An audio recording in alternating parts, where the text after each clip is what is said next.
English, but not only did they speak English, they were saying the same thing. The vision was to build the Tower of Babel. So everybody was saying, they were in agreement with the fact that they had an understanding because they spoke the same language, but they were saying the same thing. Y'all ain't gonna talk here. See, the problem with the church is that we speak the same language, but we don't say the same thing. Y'all ain't gonna talk. We don't say the same thing. The pastor said one thing, somebody got an attitude with the pastor, gonna say something else because they don't think that, they don't want to work like that. You ain't gonna talk. It's the same thing when it comes to your household. That's why you gotta be careful who you share information with, because they're really not happy about your household. And they'll say stuff, that crazy stuff, that they ain't got no business saying because they really hating on what you're going and what you're doing. You need to understand that you need somebody that's gonna be a part of your vision. The same thing that you say, speak the same thing in your house, but you ain't gonna say it in my house. You need to get your own house. You need to get your own house. You need something like that.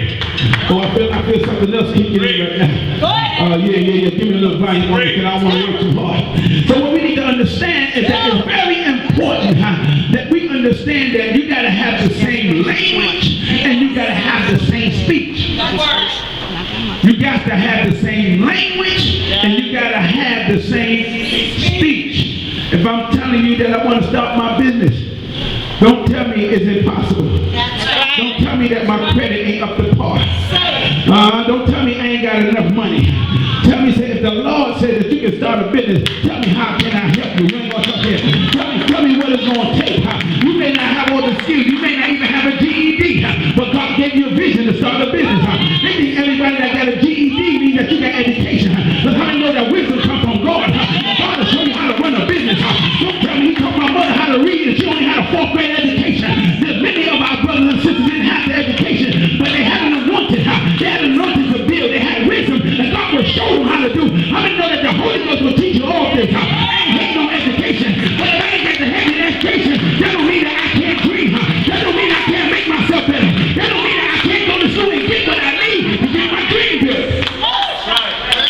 I need somebody that's gonna push me to where I'm going, not tear me down.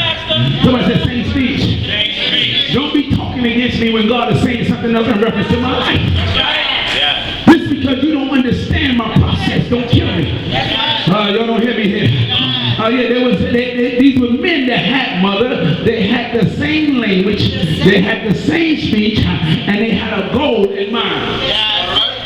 Their goal was to come together and to build the tower that will reach to heaven, so they can make a name for themselves, so they don't have to be scattered. See, the real thing that they were trying to make a name for themselves because they was really operating in the spirit of disobedience.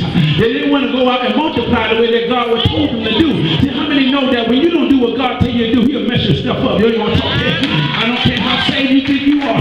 Disobedience comes with a price. I don't care how smart you think you are. You ain't smarter than God. You can't outfox the fox. You can't outfox that is the creator. He's the creator of all things. He knows everything. Everything that's in the world, He made it. So how you going to outdo God? Because the best thing to do is submit yourself. The best thing is to humble yourself. Do what God says. Because when you do what the Lord says, how many say He'll make your enemies to be at peace with you? How many need their enemies to be at peace with you? The devil's acting crazy. But God said, disobey me. Love them that hate you. Pray for them that despitefully use you. Because I said, I'm going to stay alive.